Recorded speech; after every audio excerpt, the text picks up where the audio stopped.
Nah, pada hari ini kita akan membahas mengenai non-current liabilities atau liabilitas tidak lancar. Nah, untuk non-current liabilities itu biasanya itu bisa terdiri dari bonds payable atau obligasi, atau juga bisa tuh dalam bentuk hutang bank jangka panjang. Nah, kalau untuk kasus di sini kita tuh bahasnya tentang bonds payable atau obligasi itu sendiri. Nah, untuk lebih jelasnya kita langsung masuk aja ke exercise 1.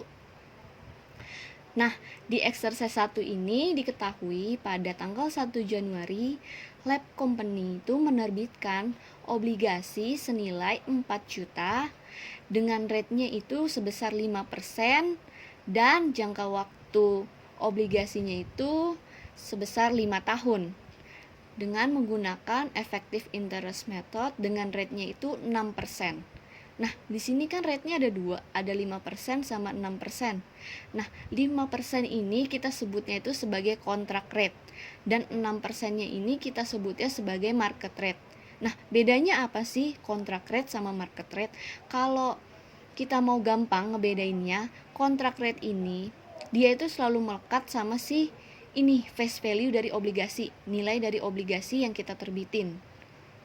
Nah, selanjutnya kita lanjut lagi ke soalnya. Diketahui juga kita nanti diminta untuk menentukan juga nilai obligasi yang kita terbitkan ini nanti itu nilainya itu discount atau premium. Nah, selanjutnya untuk bunganya itu, bunga dari si obligasinya itu dibayarnya semi-annually, artinya itu setahun 2 kali, yaitu kapan? 1 Juli dan 1 Januari. Nah, untuk instruksinya kita diminta untuk membuat tabel amortisasi untuk penerbitan obligasi. Lalu untuk poin B-nya ini kita diminta untuk membuat jurnal penerbitan obligasi, jurnal accrual of interest payment, dan jurnal pembayaran dari si bunga. Langsung aja kita masuk ke poin pertama. Nah, untuk membuat poin pertama di sini, membuat tabel amortisasi, sebelumnya itu kita harus menentukan dulu harga obligasinya. Nah, harga obligasi ini didapetin dari mana sih? Nah, harga obligasi itu didapetin dari PV nominal obligasi ditambahkan dengan PV bunga obligasi. Nah, untuk PV nominal obligasinya itu menggunakan rumus present value.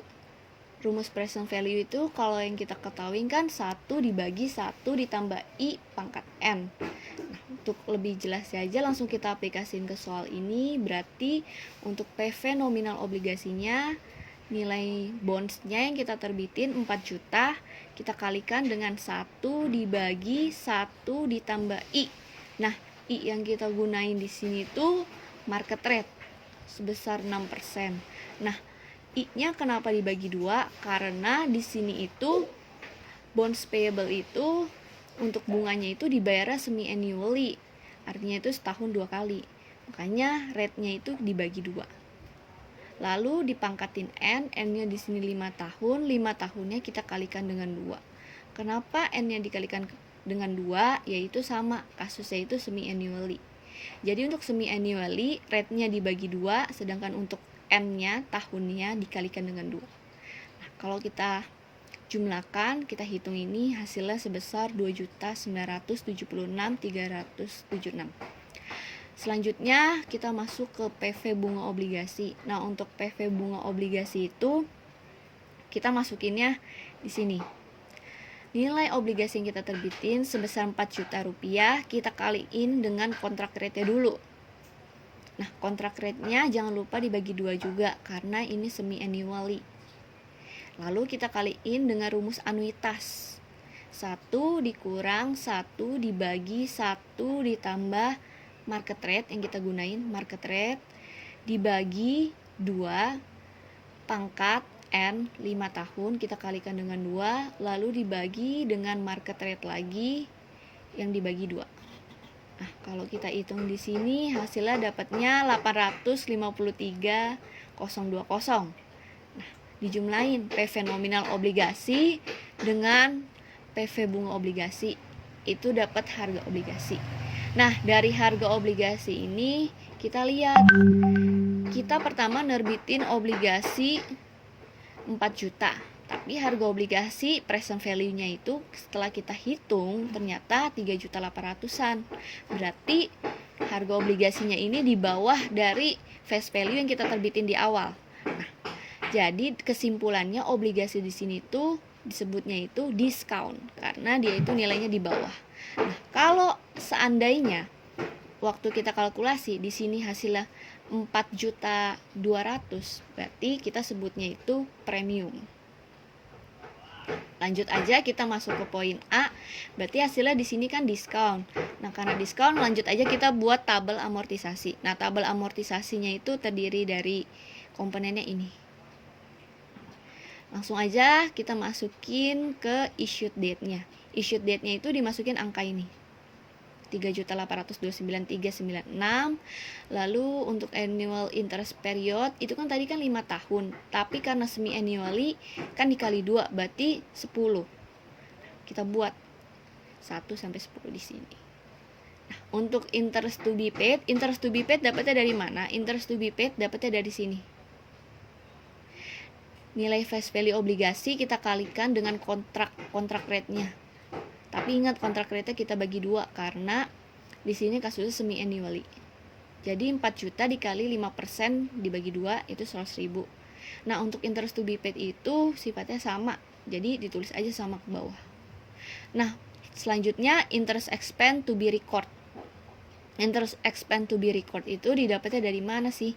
Interest expense to be recordnya itu didapetin dari ini.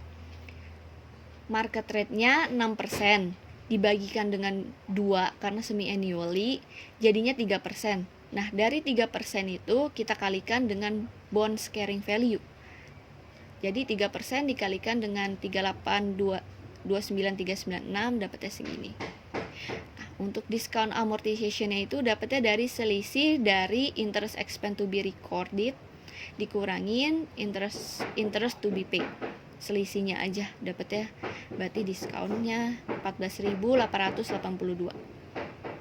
Selanjutnya untuk bonds carrying value yang di poin 1 ini didapetinnya dari mana? Didapetinnya dari ini, bonds carrying value yang 3829396 kita tambahin sama 14882. Jadi dapatnya 3844278. Nah, untuk amortisasi schedule ini itu gunanya dibuat untuk apa sih?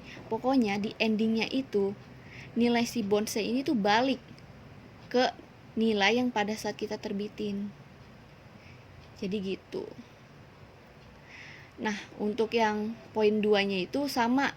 Ini berarti 3% tadi ya, dapatnya dari 6% dibagi 2, 3% kita kalikan dengan ini 3844278. Jadi dapatnya 115.328.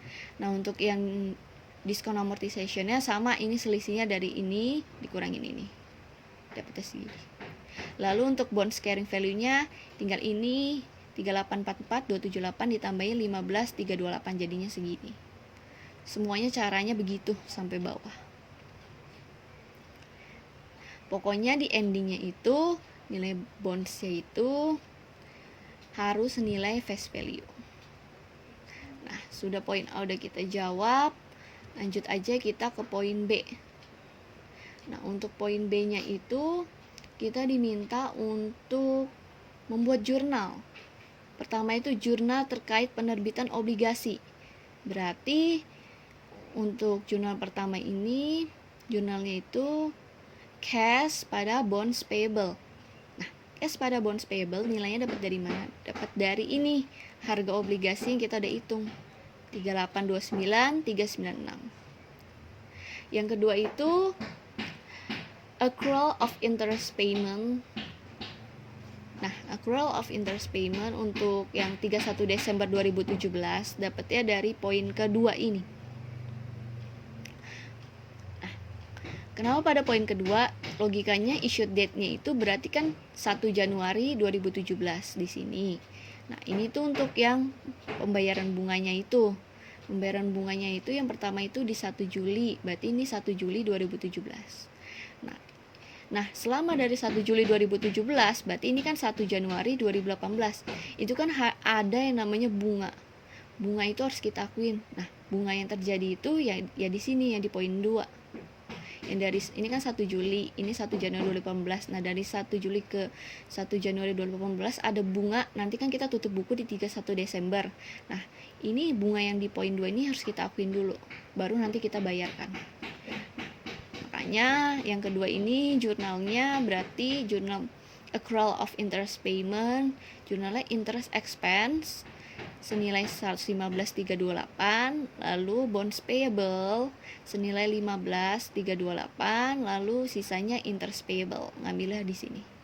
Interest to be paid artinya bunga yang harus kita bayarkan. Makanya di sini jurnalnya interest payable sebesar 100.000. Udah, lanjut ke poin 3 untuk pembayaran interest di 1 Januari 2018. Nah, ini tuh sambungannya dari poin 2. Di poin 2 kan di sini ada interest payable sebesar 100.000. Nah, ini kan terjadi di 31 Desember 2017. Nah, di keesokan harinya yaitu 1 Januari 2018 bunga tersebut tuh akan dibayarkan. Nah, jurnalnya tinggal interest payable, berarti interest payable di debit, kita hapus ya karena kita mau membayar pada cash. Senilai berapa? Senilai 100.000. Dah.